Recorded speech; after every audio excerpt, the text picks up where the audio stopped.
This is very exciting.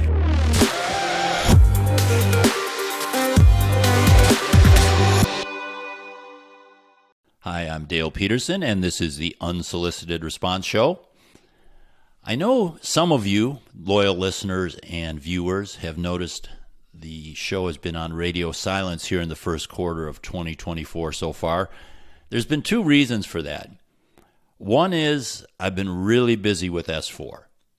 Now, that's probably a better excuse in recent weeks, but it is a busy time for me.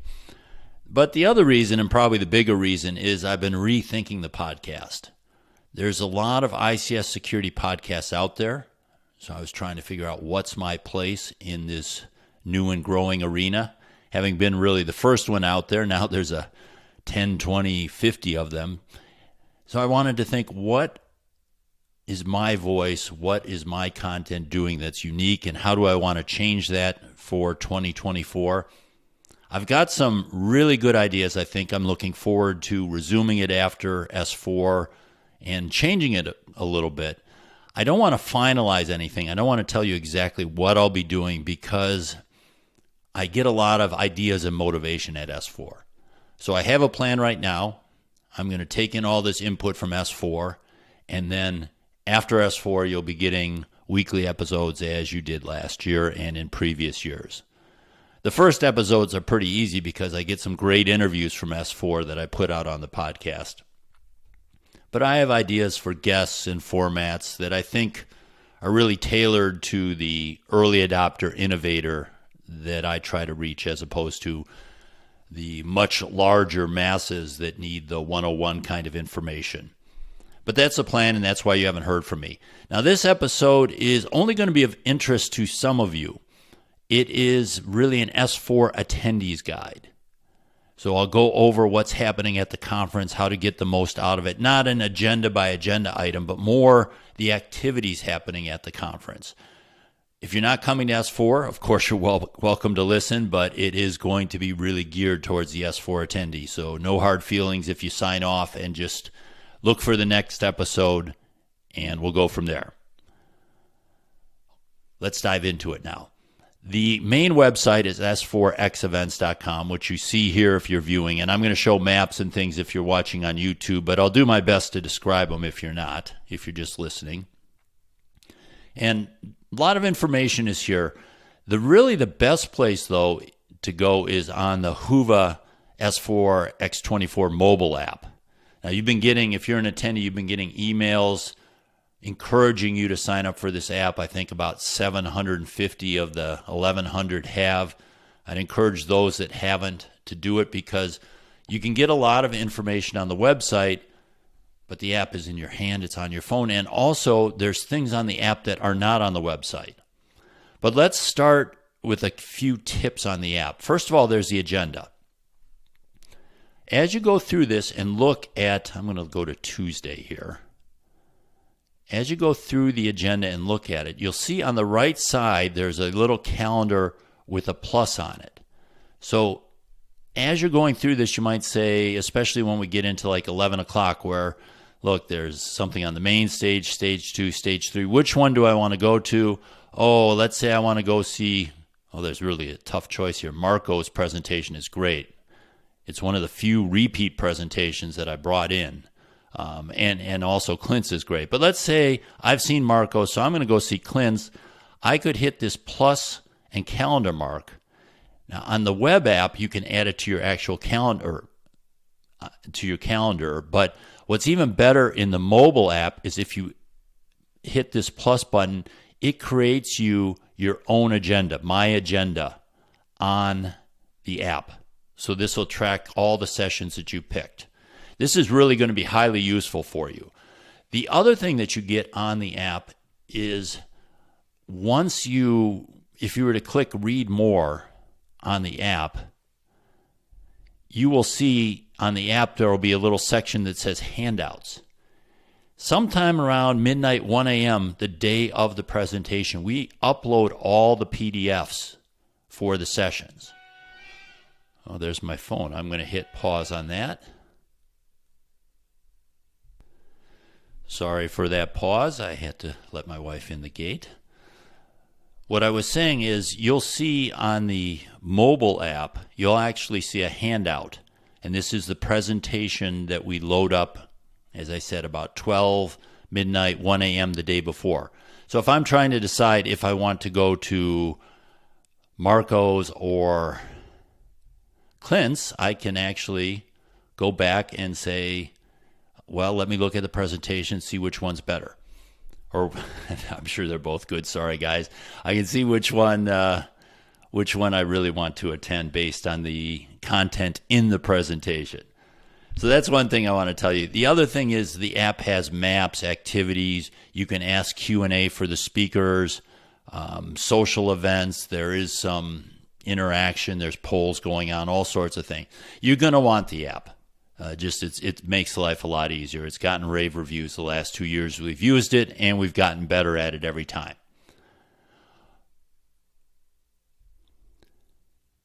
S4 has kind of a preliminary kickoff on Monday. We're open Monday 1 to 7, and there's quite a bit going on.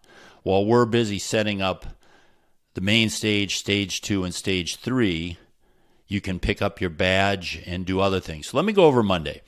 You walk into the Lowe's. Through the front door, you'll see a set of escalators with the sign. Go up those escalators, and for those of you viewing this, you'll see you get up onto the second floor, which is all S4. Right at the top of the escalators, you'll see the place to pick up your badge and your lanyard. You can do that again anytime between 1 and 7 on Monday. All you need is a photo ID, so you don't have to bring your ticket or proof that you bought a ticket. We'll have those lists, and just bring a photo ID. You pick up your badge and your lanyard.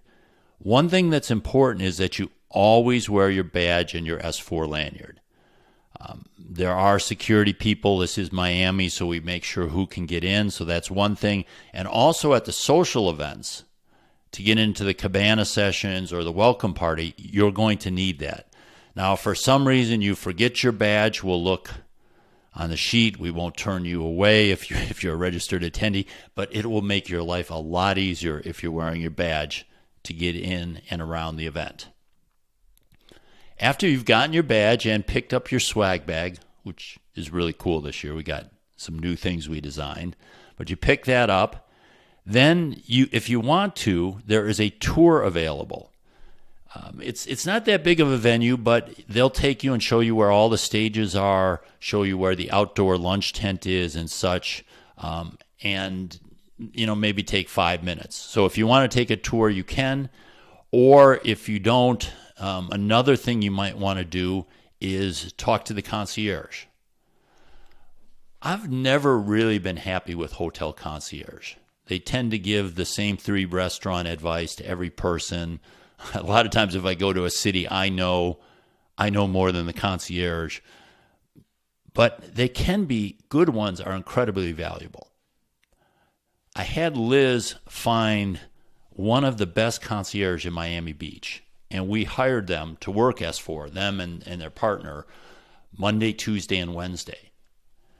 So if you're looking for a place to get dinner, a place to get a drink, a place to take kids if you brought family, a place to go shopping, anything in the Miami Beach and Miami area, they know all the stuff. They can also help you get reservations because they have contacts.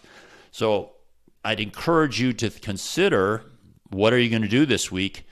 They'll be there Monday, Tuesday, and Wednesday, but obviously things fill up. The earlier you make your reservations, the better. Check out our concierge. They will be in the information and help desk booth, right by where the badge pickup is.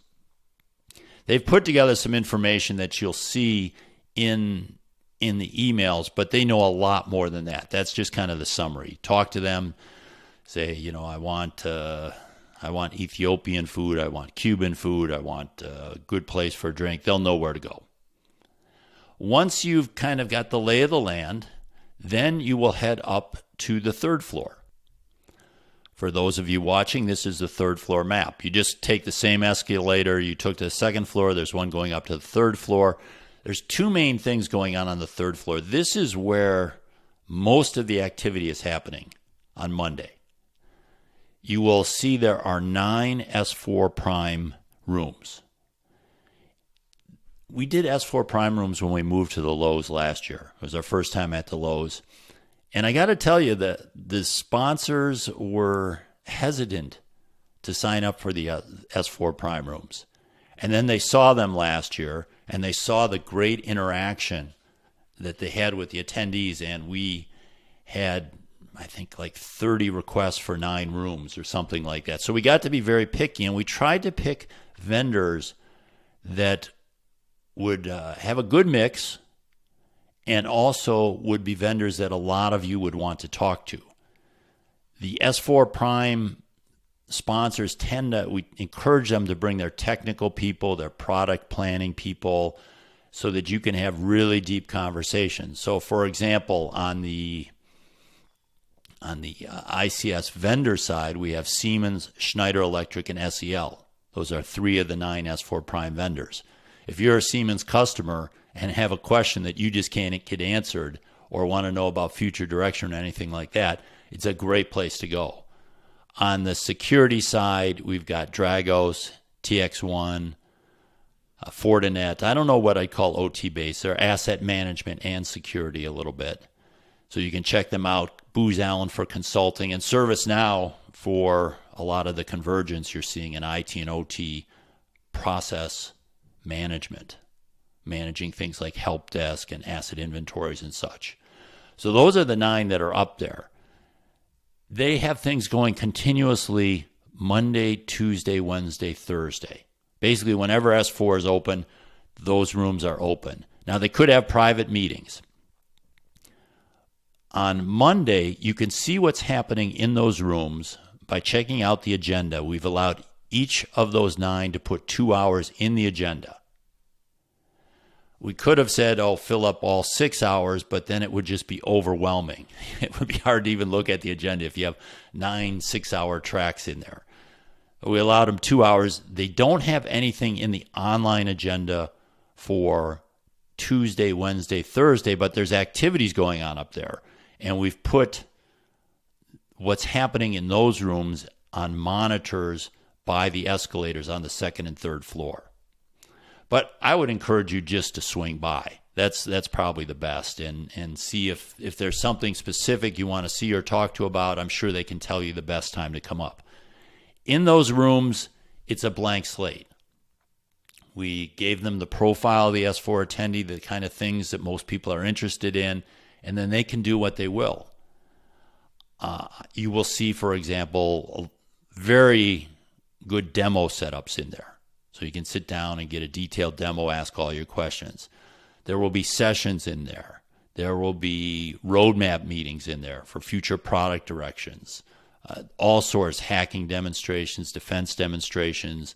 And on Monday especially late in the day, I think from like 4 to 7, you'll see a lot of those S4 Prime rooms will also have food and drink. So it turns a little more into a party, kind of a happy hour party up there in the afternoon. That's one part of the 3rd floor. The other part is the Vulnerability Management Pavilion that you'll see on the left side of the map. Last year we did an SBOM Pavilion, and it went over really big because it was a great chance to see similar products side by side. We extended that this year with what we call the Vulnerability Management Pavilion. And what we did was we wanted an apples-to-apples comparison. I'm sure a lot of you, like me, have seen so many demos from these vendors in the Vulnerability Management Pavilion. And it's really hard to compare them because they each set up something where they look good, they know all the answers and such.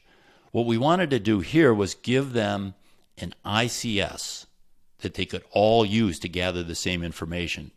So we hired the ICS Village to bring down one of the, I think they've tweaked it some, but an updated version of one of their ICS that's highly realistic. And then we're making available to the people in the pavilion the network feeds. So they will be able to see all the network traffic going over for all those that are passive monitoring solutions. We're also giving them time periods where they can scan the system. We're also then allowing them to talk to the asset owner because these products are not designed to be offensive tools. These are designed to be used by asset owners. An asset owner OT security team can ask questions of the asset owner. So they can come up and do visual inspection and ask questions to the ICS village to try to mimic the asset owner environment. Now, I think the ICS village won't always give them the right answer, because if you've worked with asset owners, sometimes they don't know everything. So they will give them some answers, but not all answers. What will happen then is they'll all be working off the same input. And you can walk through the pavilion and see what they found, what vulnerabilities did they find, what assets did they find, and such. You can also see how they present them. The user interface is a really big thing on these products. Is this something that I'm going to have a real tough time using? Some of them just annoy you. I've had, I won't mention, one detection vendor, very popular vendor's user interface annoys the heck out of me. But I know other people that love it. So that's a very personal thing. So you can see which user interface you like.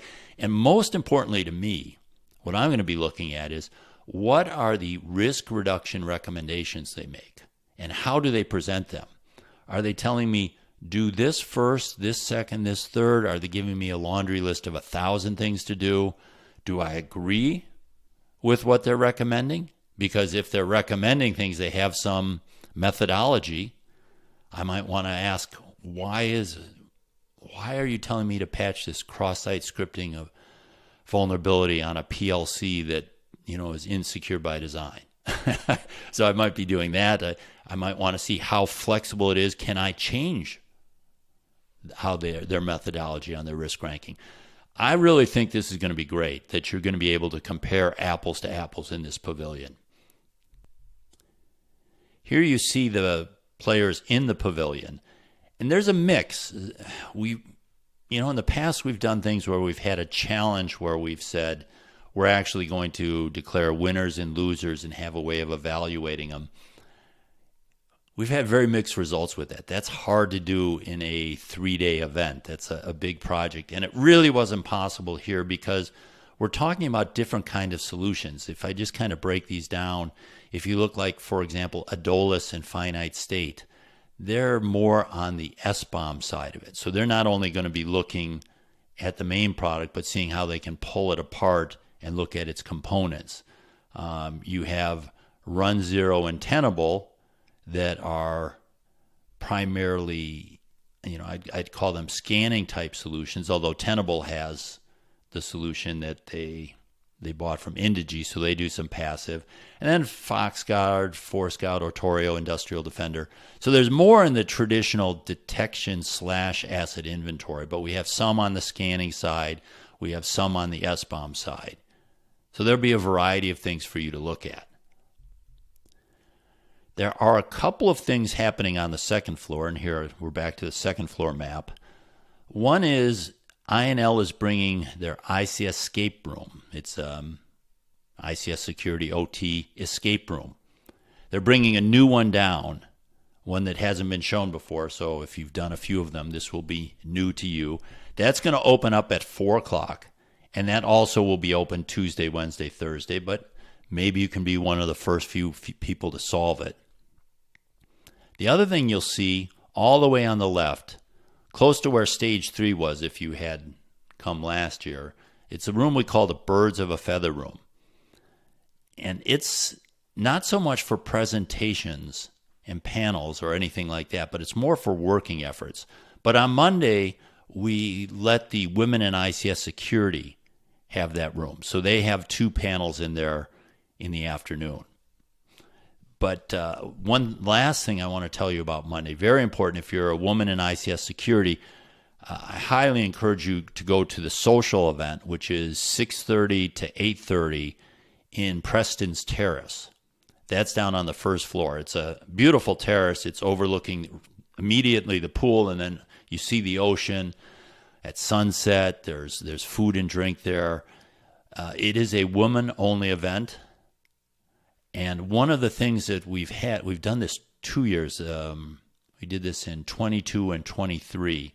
And one of the things I've heard from the women that attend that event is it's really great that it happens before S4 starts, because it gives them a chance to meet a lot of fellow women in ICS security, and that way they know some people throughout Tuesday, Wednesday, Thursday, especially if you're a newcomer. If this is like your first time to S4, you don't know anyone, it's a great chance to make some relationships so you know some people throughout the week. That's Tuesday, or that's Monday. Tuesday is when S4 kicks off for real. The main stage opens at 9 a.m. with my mini keynote, which I'm very excited to give. I've had a lot of thoughts that I'm anxious to share with you. I'm curious what the reaction will be to it. And then we have a keynote from Kent's, who wrote the book literally on autonomous AI. He's done autonomous AI projects in 200 plus ICS environments. So he actually isn't just talking about, a lot of hand-wavy stuff. He's talking about things that are out there and working, and has some really great examples. And he'll be doing a book signing on Wednesday for his book. And then I guess the last, since I'm talking about it, the last one is I'm interviewing Brian Scott from the Office of the U.S. National Cyber Director for the third part. But our keynote block starts at 9 a.m.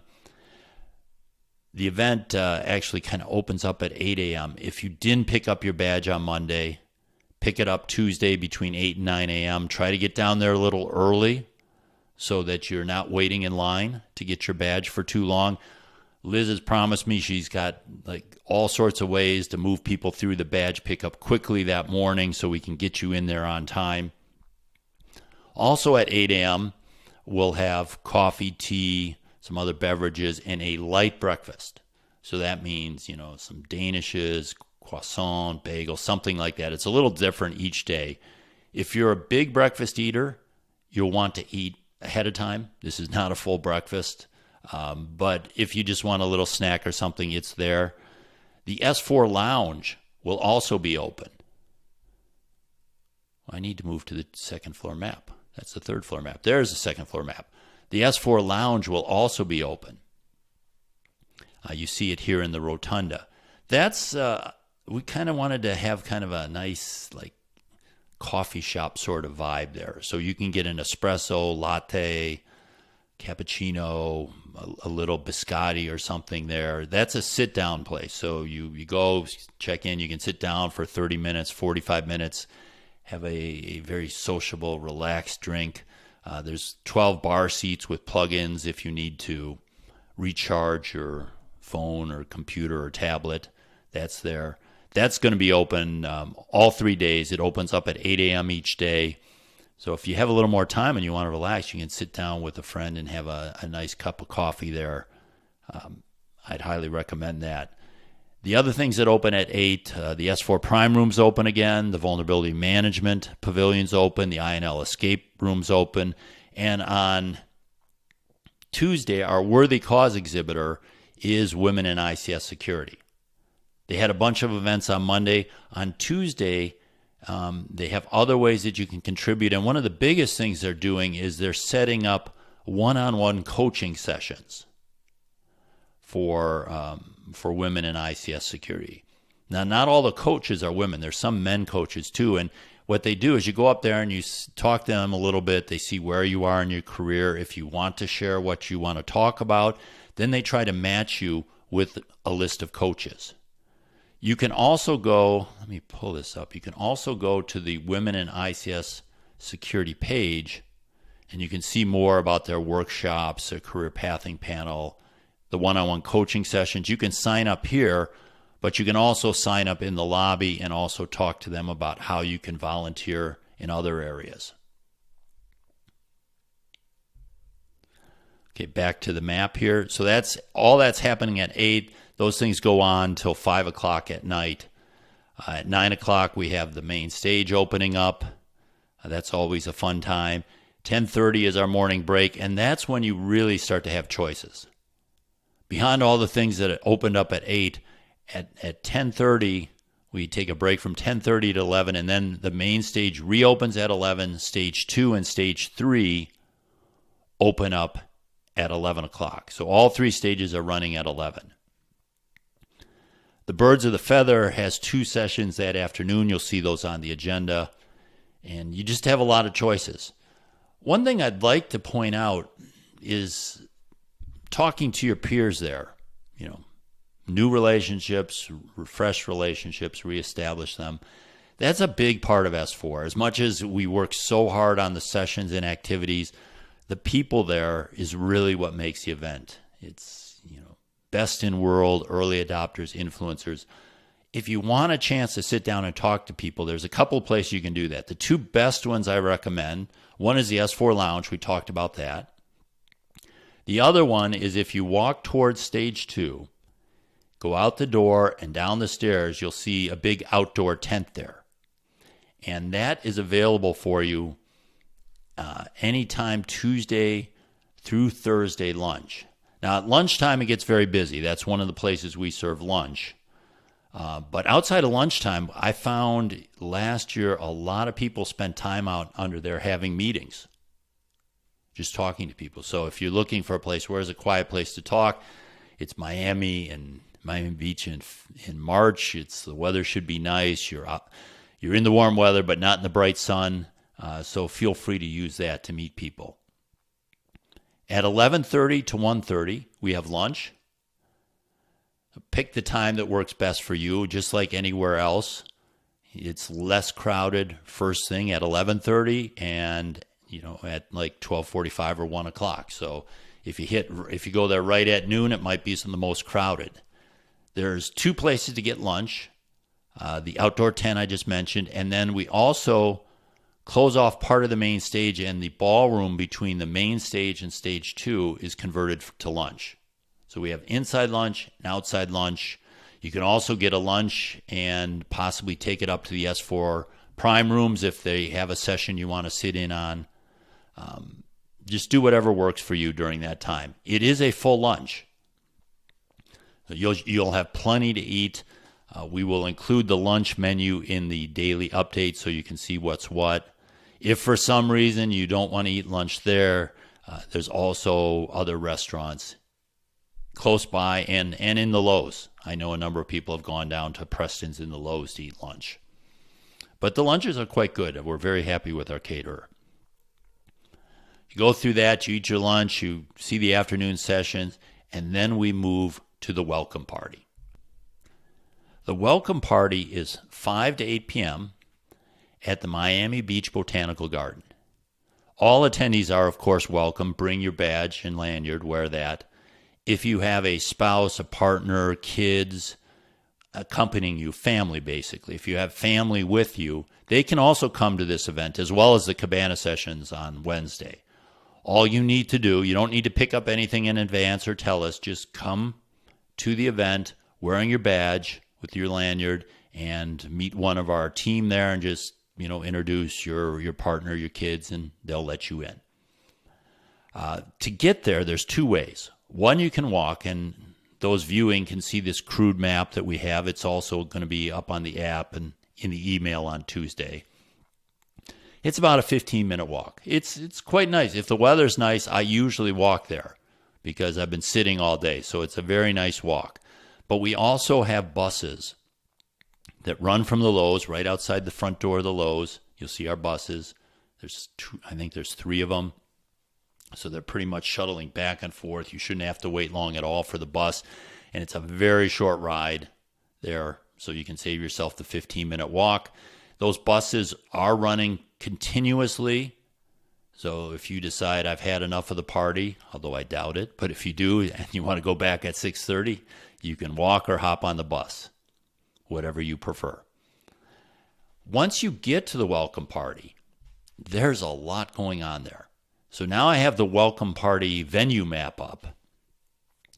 And let me just walk through some of the things and some tips on this. One tip is make sure you walk around the whole thing, because a lot of times people will stumble across something at 7:30 and it's too late and they said, I wish I would have seen this earlier. So check out the map.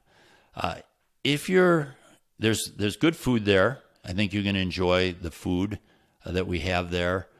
I wouldn't call it a full dinner. A lot of people make it a full dinner. It is more heavy appetizers, is what I would say. The bars that are there, this is a real trick that we learned. The biggest bar under a big tent on the Great Lawn is the full bar mixed drinks, and there you can get anything you want: beer, wine, mixed drinks, non-alcoholic drinks. It's all available there. The mixed drinks take longer to make. So if you want beer or wine, you'll see there's 2 beer, wine only bars. Those go really fast. So don't wait in line at the mixed drink bar if you only want beer or wine. And there's also a non-alcoholic drinks only line. Again, much faster than waiting in the full bar line. So just make sure you don't waste time in line that you don't need to. I will tell you the lines are typically the heaviest between like 5:15 and 5:45 as everyone's getting there and lining up to get something to drink. After that, the lines really aren't a big deal. And I think we've got a plan this year, so they won't be. As you look around here, there's various things going on. There's a couple things that if you want to do them, people don't listen to these tips, but if you've listened this far in, this is a good tip. Visit, if you want to get your fortune told by a palm reader or tarot card reader, or you want to do the candle making, I encourage you to go there early. Because what they do is, obviously, if you go early enough, you can actually just start doing it. If they're too busy, they'll give you a little slip of time, a little paper saying, come back at this time. I think that the fortune tellers last year filled up by about 6:30, and they couldn't take any more people. So if you want to do those, hit those early. Then we have other things that you'll see on the map. We have a dominoes table. We've had that forever. The dominoes is really popular. We have someone there teaching you how to play. So even if you've never played before, it's fun. The cigar rollers, huge hit. People rolling a cigar, you can smoke one, you can take one with you. That's a big hit there. We have music, of course. We have a Death Star fire pit. We got this years ago, and first we had a fire pit, and we said that's cool, and then we said, well, what do you do with the fire? Well, you have s'mores. So we have kind of these gourmet s'mores that you can make. So you can roast your own marshmallow and make your own s'more with whatever kind of marshmallow and chocolate you prefer. I've talked about the candle making fortune tellers, and of course the karaoke. I think we're in our 3rd year with karaoke there. We get better performers every year, more brave performers. Again, I'd encourage you and actually ask of you, those of you that love karaoke, go there early, because we see a lot of times the stage is empty from 5 to maybe 5:45 or 6, and then it's just packed and there's a long line to get on stage. So if you help us kick off the karaoke stage, I will be appreciative.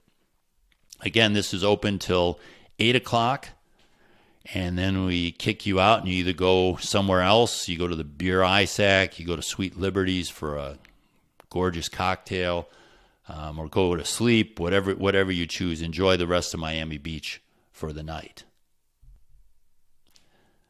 Wednesday, I'm not going to go into it in as much detail. It's pretty much the same. We open up at 8 a.m. All the same things are open at 8. Keynotes start again at 9 o'clock. Our Worthy Cause exhibitor for Wednesday is Charity Water. This is our give back campaign that we've done the last few years at S4. We actually took last year off, but it's really a worthy cause. We've raised $64,000 for Charity Water in the past, and I'm showing it on the screen, but these have built actual water systems. So 100% of what we give goes to these projects. They raise money separately for administration. So all the money goes there. It actually builds a specific systems. Our systems have been built in Uganda and Sierra Leone. And you can see them. They give us the coordinates. They tell them what was done. And what's kind of neat is it's critical infrastructure. Right? These people typically don't have any clean water. Or not typically, they don't have any clean water. And the other thing is there is a little ICS involved, because while the system is very simple and they're able to maintain it themselves, they train the villagers to maintain it, they also have sensors on these systems. So they're tracking how they're operating and the impact they're making. We're contributing again, that this is our give back campaign. Our goal was $20,000. I'm hoping actually we can do much better than that. We've already raised $6,000 for that. There will be an exhibit in the main lobby on the second floor, right outside the main stage, for charity water. And there's a couple of things you can do there. Obviously, you can donate anytime. So the link will be on the site. It'll be available there. That's straightforward. I will say that I'm personally, for the first $15,000, I'm matching your contribution. So you'll have a double contribution. And then just a week or so ago, a new company to the ICS arena, Kutoa, I hope I'm pronouncing that right, has said beginning Friday and throughout S4 week, they will match the first 5K of money donated. So if you give money, let's say you give $40, I match it, that's $80, they match it, that's $120. So your match would be tripled until those goals are met. Now two big things will be happening at this exhibit booth. One is the jerry can challenge. Those of you watching see a picture of a jerry can. You've seen them if you don't know what they were called. They're these yellow, they can be metal. The ones we're using are plastic, 5-gallon tanks that are typically used in Africa and other regions to haul water. So the women, usually it's the women, will take these and walk maybe hour and a half, 2 hours each way to fill up these containers and then carry them back. They're about 40 pounds when they're full, so sometimes they'll carry them on their head. You'll see them all sorts of different ways they carry them. But they'll go through, a family will go through about one of these cans a day. So a lot of times they're doing this walk every 1 to 2 days. At S4 on Wednesday at the exhibit, we will have jerry cans there that are full. And if you walk the jerry can challenge route, which is less than a quarter of a mile, we will donate $40 to charity water.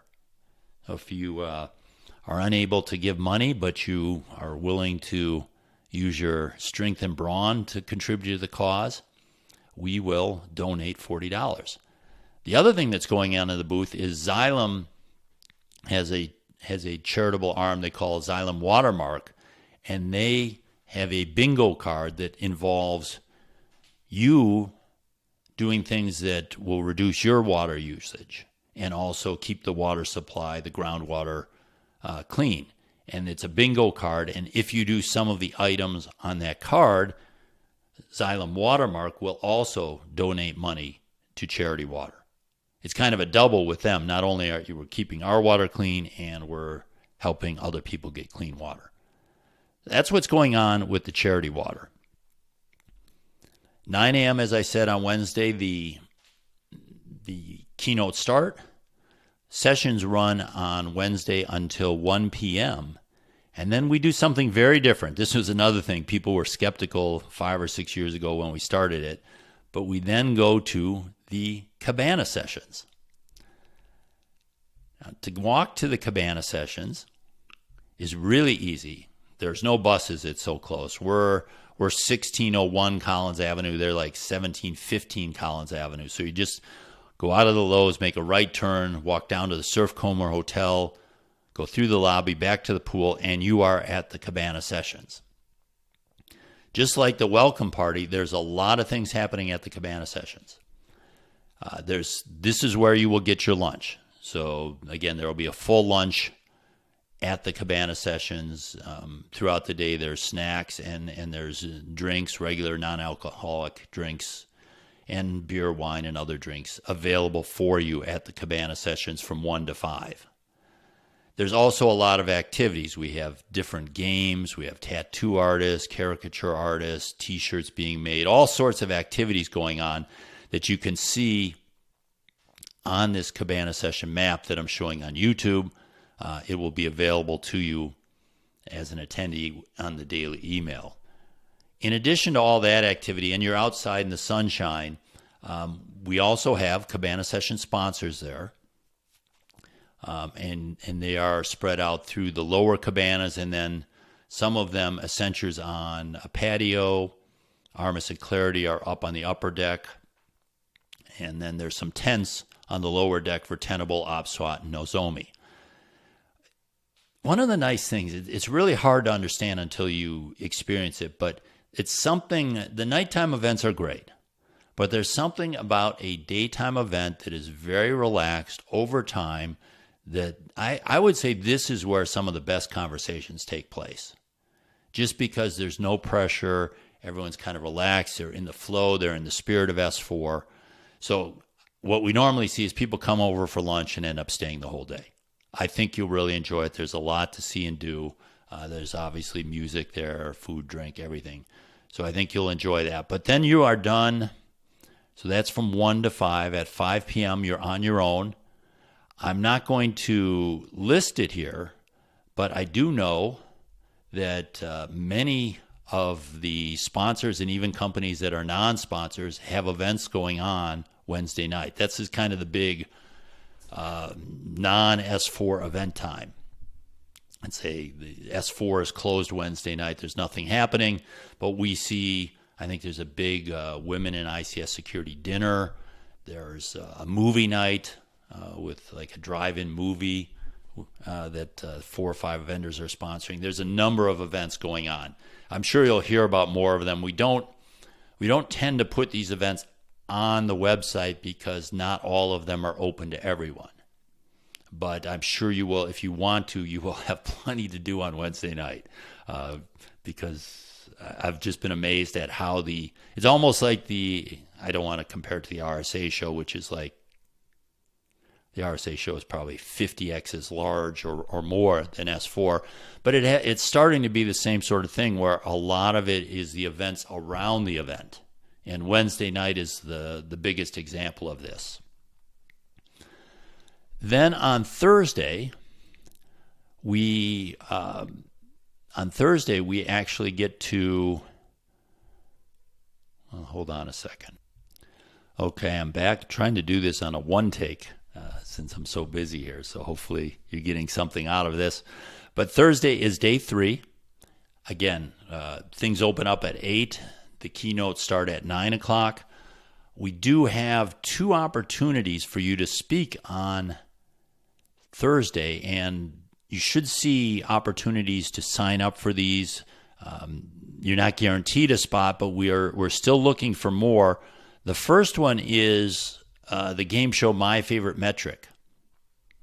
This is on the main stage Thursday morning, and we'll have, I believe it's 5 contestants who will have 3 minutes to describe their favorite OT or ICS security metric, and then the judges will score them. The winner gets a free ticket to S4x24. It can be serious, it can be funny, you can get all sorts of things.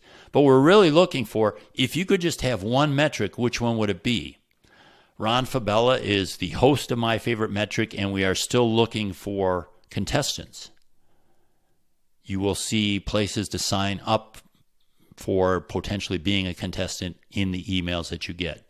The other thing is unsolicited response. Unsolicited response is closes out stage 2, and it is 5 minutes on stage 2 to say whatever you want. It can be funny, it can be serious, it can be some new effort, it can be if you saw some presentation you completely disagree with. I had Darren Heifeld do this where he totally roasted me in an unsolicited response years ago. That's perfectly fine. You can have slides, you don't need slides. It's a lot of fun, and we typically open the beer and root beer as part of unsolicited response, and that makes it a little looser for everyone to just kind of relax. It's fun, not too serious, but we do get some serious messages there. And we have the call for unsolicited response out. That's on stage 2. When that's done, everyone moves to the main stage for the closing panel, and then we started this years ago too. I don't know if we couldn't have been the first. I think we were the first at least in the ICS security area. But I always had a problem with events ending with a whimper. They say thank you, the stage closes, and then everyone just kind of slowly shuffles off and, says their goodbyes. We don't like that, so what we do is we end with the craft beer bash. You leave the main stage, we're all done. There's one more kind of mini party where there's craft beer, 4 different kinds, and root beer, craft root beer for, if you don't want to drink beer. And you can it's a short time. It's an hour and a half. Most people stay about half hour, 45 minutes, but it's just a chance to say goodbye in a little better way than just meandering off the main stage. We also have the S4 graffiti mural there if you're looking to get a picture, and some other picture opportunities there. But that's it. At that point, S4 is closed until February of next year when S4x24 comes out. I hope if you're coming, this was helpful for you to give you a little lay of the land. It was very informal, just talking off some notes. If you do come to the event, my encouragement for you is to have a very open mind. We try to throw a lot of ideas at you in a very creative environment, so kind of get past your locked-in thinking and just say, what could be true about what I'm hearing? And you might walk away with some really new ideas. And the other thing is just make sure you talk to a lot of people. It's a very friendly group. Even though it's grown from 40 people to 1,100 people, it's still, I get so many comments on how nice and friendly everyone. It is a community. It hasn't gotten too large where that's an issue yet. So meet a lot of people there that can help you in your career and in your life. And I guess lastly, if you are there and you see me, please come up and say hi. A lot of times people are worried that I'm too busy to say hi, but if I'm out on the floor, that means I'm not doing anything and I want to talk to you. So please say hi. And with that, I'll close this S4 preview episode, and we will get back to regular programming next time. Enjoy S4.